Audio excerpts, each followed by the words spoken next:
안녕하세요. 이완희 목사입니다. 오늘은 웨스트민스터 신앙고백서 제16장 선행에 관한 주제를 지난주에 이어서 한 번 더 다루겠습니다. 선행에 대한 이해가 생각보다 이렇게 왜곡되고 잘못된 이해로 이렇게 돌고 있는 경우가 많고요. 이것을 올바로 이해해야 우리 신앙에 유익이 될 수 있기 때문에, 그리고 우리의 신앙을 풍성하게 하는 결정적인 그런 요소가 바로 이 선행과 이 상급에 관한 주제이기 때문에 우리는 이 대목에 관심을 가져야 합니다. 먼저 우리가 신앙생활하다 보면 이런 말을 들을 때가 있습니다. 저 사람이 예수님은 믿지 않지만 더 예수 같은 사람이야. 예수님은 믿지 않지만 저 사람이 더 교회 같은 정직함을 지녔어 라고 표현하는 경우들을 듣게 되는데요. 특별히 자유주의적인 신학적인 요소에 이렇게 젖어 있는 사람들이 그런 표현을 좀 자주 사용하는 것을 듣게 되는데, 우리가 올바른 신앙을 추구하는 그리스도인들로서 그런 표현이 과연 합당한 것인지, 우리가 오늘 이 선행에 관한 올바른 개념들을 쭉 정리해 가다 보면 왜 그런 표현을 우리가 하지 말아야 되고, 우리가 선행에 관한 어떤 이해를 가지고 살아야 하는지 이제 자연스럽게 이해하리라고 기대가 됩니다. 자, 첫째로 우리는 선행과, 우리가 그리스도인으로서 하나님 앞에 드리는 선행과 상급에 관한 올바른 이해를 가지고 있어야 합니다. 개혁주의 신학을 좀 극단적으로 이해한 사람들, 전제는 옳게 이해하고 있습니다. 무엇이냐면 우리의 구원에 있어서 우리가 하나님 앞에 내세울 수 있는 공로는 아무것도 없다, 전적인 은혜다. 거기까지는 좋은데, 이 부류의 사람들은 그렇기 때문에 하나님 앞에서 선행을 하는 것이 이것이 바리새인적인 것이고, 그것은 자기의 공로를 내세우려는 그런 잘못된 습관이다 라고까지 말하는 사람들도 보았고요. 결국 그렇기 때문에 상급을 논하는 것 자체가 굉장히 저속하고 어떤 그런 속물 같은 신앙을 추구하는 사람들처럼 치부하는 경우들을 보게 되는데, 과연 그런 것이 옳은 생각인가? 우리는 고민해 봐야 합니다. 어떤 우리의 신앙의 가치관을 우리의 것으로 삼을 때 그 기준은 무엇이냐면, 사람의 생각에 그럴싸해 보이고 좋아 보이는 것을 취하는 것이 아니라, 성경이 뭐라고 말씀하는가? 하나님은 우리에게 뭐라고 말씀하는가? 그것이 당연히 기준이 되겠죠. 그러면 결론부터 말씀드리면, 선행을 하라고 독려하시고 거기에 대한 상급을 주시는 것이 과연 인간적인 것인가? 그렇지 않습니다. 그것은 분명히 성경적인 이해, 성경적인 진리라는 것을 우리에게 가르쳐주고 있는 것입니다. 핫지라는 신학자가 있습니다. 이 핫지라는 신학자는 그런 말을 남겼습니다. 우리의 모든 것이 은혜다. 우리의 행위도 은혜요, 그리고 상급도 은혜다. 아주 적절한 표현이라고 생각되어집니다. 왜냐하면 우리의 존재가 공로 없이 무조건적인 은혜로 그리스도 안에서 하나님 앞에 용납되었기 때문에 우리의 선행도 하나님 앞에 받아들여질 수 있는 것이죠. 존재 자체가 거부된다면 선행이 하나님 앞에는 아무 의미가 없는 것입니다. 그리고 우리 존재 자체가 받아들여졌기 때문에 상급도 은혜로 주어지는 것이죠. 그런 의미에서 모든 것이 공로가 되지는 않지만 그것이 또한 하나님께 기쁨이 될 수 있다는 것은 진리인 것입니다. 예를 들어 볼까요? 우리 가정에서 자녀들을 양육해 보신 분들은 이해하기 쉬울 것입니다. 자녀들이 때로 편식을 합니다. 밥을 잘 안 먹습니다. 부모로서 걱정이 됩니다. 그럼 자녀에게 이야기합니다. 이거 밥 잘 먹으면 더 맛있는 간식도 사줄 거고, 아니면 언제 어느 기간까지 이런 모습 보여주면 장난감이나 네가 좋아하는 뭐 해줄 거야, 이런 이제 제안을 하죠. 그러면 자녀는 그런 이제 보상에 대한 기대 때문에 안 먹던 밥도 더 잘 먹게 되고, 또 한동안 그렇게 잘 순종하는 모습을 보이기도 합니다.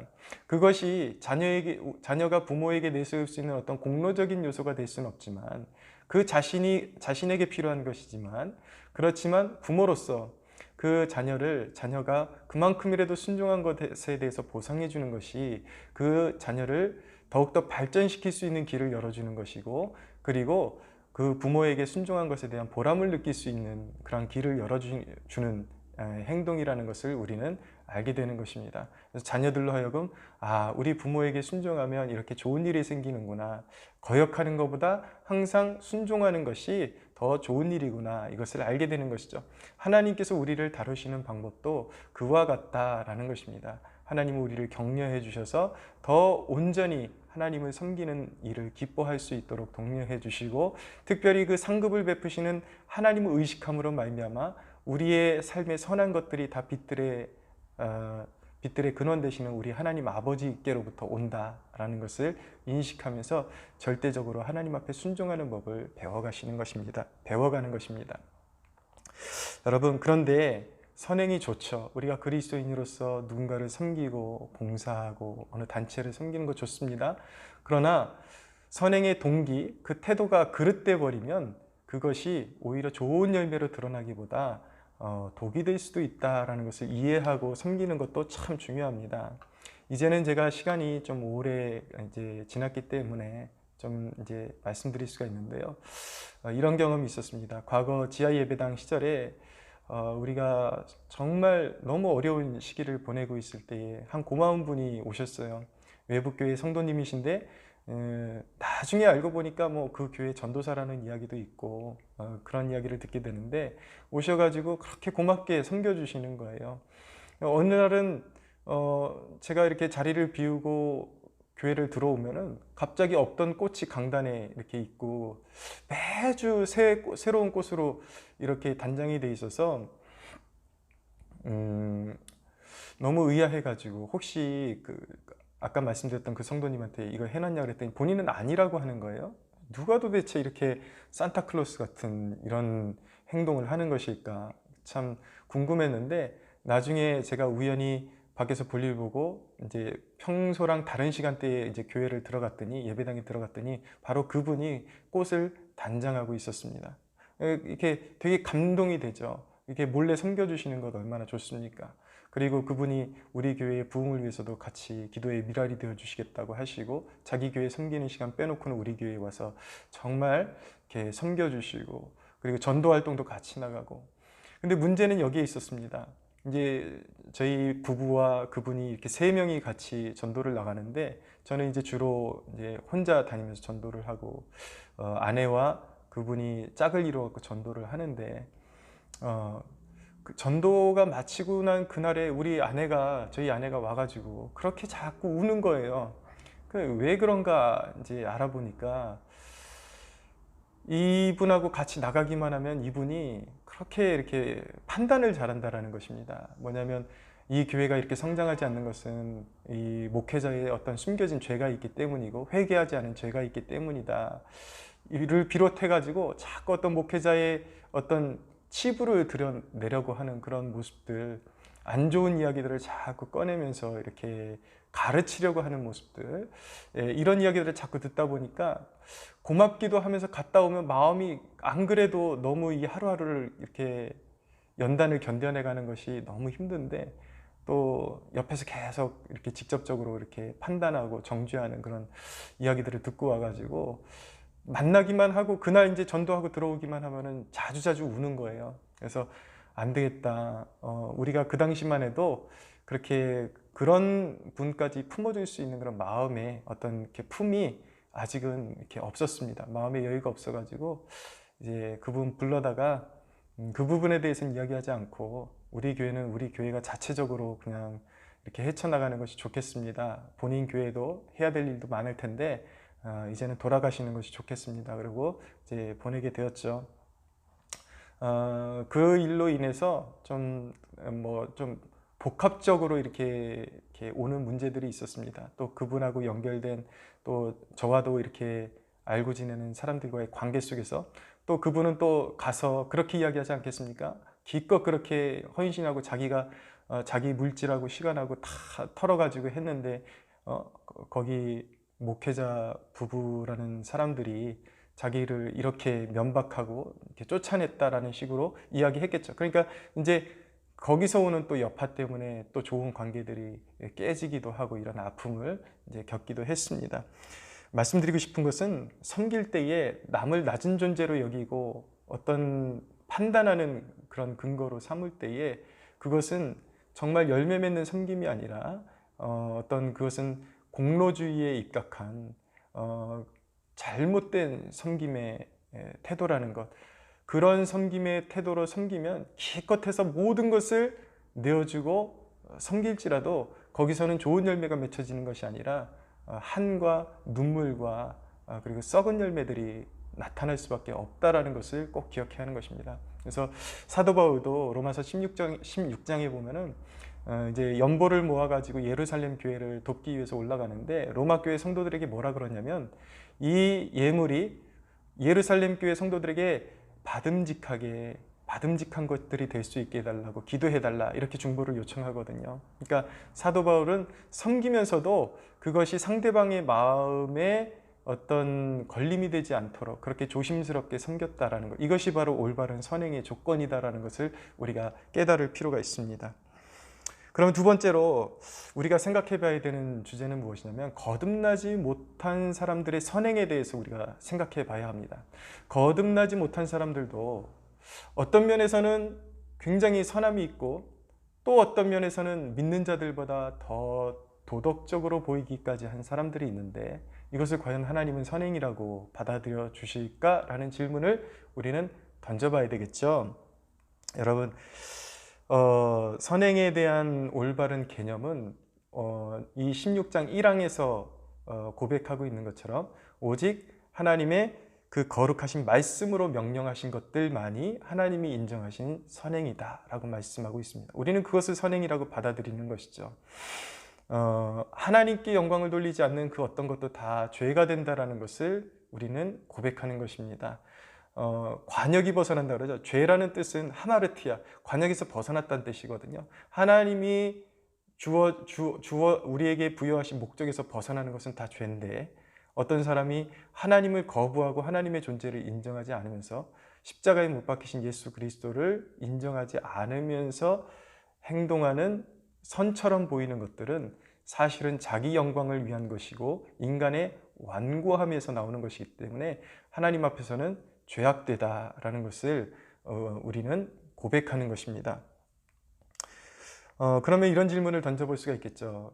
그러면 어차피 믿지 않는 사람들은 하나님 앞에 선이라고 행한 것조차도 악이라고 이제 판단이 되니까 그러면 이왕에 그럴 거 더 악을 행하면 어떻겠습니까? 라고 그렇게 질문을 던져볼 수가 있겠죠.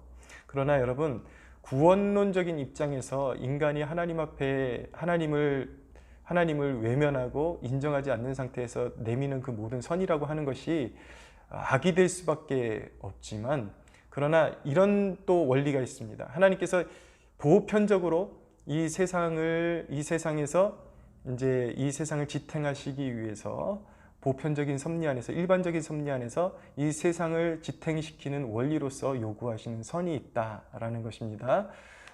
그런데 그 하나님께서 이 세상을 질서 있게 지켜나가시기 위해서 원하시는 선조차도 행하지 않고 오히려 악하게 행동하는 것은 그것은 하나님을 더욱더 진노하게 하는 것이고 하나님 앞에 더욱더 완악하고 괘씸한 존재로 전락할 수밖에 없다라는 것을 기억해야 하는 것입니다. 그래서 하나님 앞에서 어차피 악하기 때문에 더 큰 악을 행한다 이런 태도는 최악의 판결을 받을 수밖에 없는 것입니다. 그래서 이 16장 7항에 보면 이렇게 고백하는데 한번 들어보십시오. 하나님의 영광을 목적으로 삼지 않았기 때문에 믿지 않는 자들을 말하는 것입니다. 그것들은 죄악되며 하나님을 기쁘게 하거나 사람으로 하여금 하나님에게서 은혜를 받기에 합당하게 할 수도 없다. 그렇지만 그 같은 행위들을 그들이 게을리하게 되면 그것은 더욱 죄악되며 하나님을 더욱 불쾌하게 하는 것이 된다라고 그렇게 정의를 하는 것입니다. 자, 그러면 마지막으로 우리가 한 가지 좀 짚고 넘어가야 되는 것이 있는데 아까 말씀드렸던 그 자유주의 신학적인 사상에 물든 사람들의 만행에 대해서 좀 짚고 넘어가야 합니다. 예, 과거에 한동대 교목을 했던 한 목사가 그런 말을 설교에 하는 것을 제가 보았습니다. 노무현이 바로 예수 같은 사람이다. 예, 기독교의 노무현이 가장 예수 같은 사람이다. 기독교인이 그런 모습을 추종해야 되는 것처럼 그렇게 설교하는 사람을 보았습니다. 그리고 비단 자유주의 신학에 물든 사람들 뿐만 아니라 오늘날의 보편적인 목사들 입에서 나오는 이야기가 무엇이냐면 손석희가 교회보다 더 교회다운 존재다 라는 그런 이제 말을 사용하는 것을 심심치 않게 보게 됩니다. 그러나 여러분, 저는 개인적으로 정치적인 입장에서 제가 설령 그들의 반대되는 입장에 누군가를 예를 들어서 지지한다 할지라도 그렇게 제가 뭐 목매이듯이 지지하거나 그런 세력은 없거니와, 만약에 제가 지지하는 세력이 있다 그래도 그 누구를 두고 함부로 예수 같다라는 말은 저는 결코 사용할 수가 없습니다. 그것은 말이 되지 않는 그런, 지금 말이 되지 않는 짓을 하고 있는 것이죠. 여러분, 좌파 기독교, 소위 오늘날 큰 문제가 되고 있는, 이렇게 점점 교교에 이렇게 스며들어가고 있는 이 좌파 기독교의 문제가 무엇이냐면, 하나님 나라를 이해할 때에 그들은 이렇게 이해하는 습성이 있다는 것입니다. 마치 오늘날의 좌파 정치 세력들의 정책을 함께 옹호해주고 그들과 함께 발걸음을 걸어 나가는 것이 마치 이 땅에서 실현하는 하나님 나라의 정신인 것처럼 그렇게 호도하고 있는 모습을 보게 됩니다.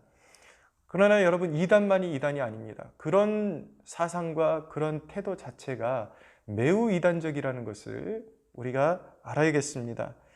여러분, 하지만 우리가 진정한 그리스도인이라면 분명히 우리가 정리하고 넘어가야 되는 개념이 무엇이냐면, 중생이 없는 예수 같은 사람, 물과 피로서 본질이 변화되지 않았는데, 본성이 거듭나지 않았는데 예수 같은 사람이 존재할 수 있다고 우리는 결코 말하지 않아요. 그것은 불가능해요.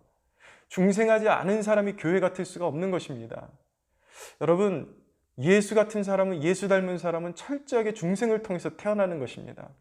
그러나 오늘날 이 자유주의적인 신학 사상이 머리에 스며들어 있는 사람들은 잘못 이해하죠. 기독교를 어떤 도덕적인 행동, 가치관쯤으로 전락시켜버리는 오류를 범하고 있는 것입니다. 여러분, 누구도 중생이 없이는 용서받지 못한 죄인일 뿐인 것입니다. 우리의 판단과 다르게 아무리 미약한 선행을 할지라도 그가 정말 중생한 사람이라면, 사람들이 평가하기에 굉장히 믿지 않는 도덕군자보다도 미약하지만 하나님의 말씀으로 하나하나 깨달아가면서 조금 미약하지만 순종의 미를 보이는 그 사람이 진정으로 예수 닮은 사람이고 예수의 영이 마음에 있는 사람인 것이죠. 이 두 존재는 비교의 대상이 되지를 못하는 것입니다. 그런데 오늘날 이런 개념이 무너지고 있고 혼재되어지고 있습니다. 여러분, 갈수록 우리가 이 시대가 중생한 성도로서 선교에 참여하고 물질로서 선교지를 섬기고 헌신하고 외로운 생명을 찾아가고 섬기고 복음을 전하고 이런 가치관, 이런 선행 자체보다 거짓된 평화를 옹호하고 그리고 거짓된 평등을 옹호하는 것을 기독교의 가치로 삼는 가라지들이 점점 교회 안에서 늘어나고 있습니다. 이것은 말세의 징조라고 말씀드릴 수까지 있을 것 같습니다. 여러분, 우리가 진정으로 선을 원한다면 뭔가 모자란 뭔가 이렇게 설익은 10대처럼, 모자란 10대처럼 어떤 정치인들을 추종하고 그냥 맹목적으로 빠져들고 이런 모습을 보여서는 안 될 것입니다. 그런 일들을 멈추고 우리가 진정한 그리스도인이라면 중생하게 하고 영혼을 사랑으로 돌보는 일에 생명 다해서 헌신해야 할 것입니다.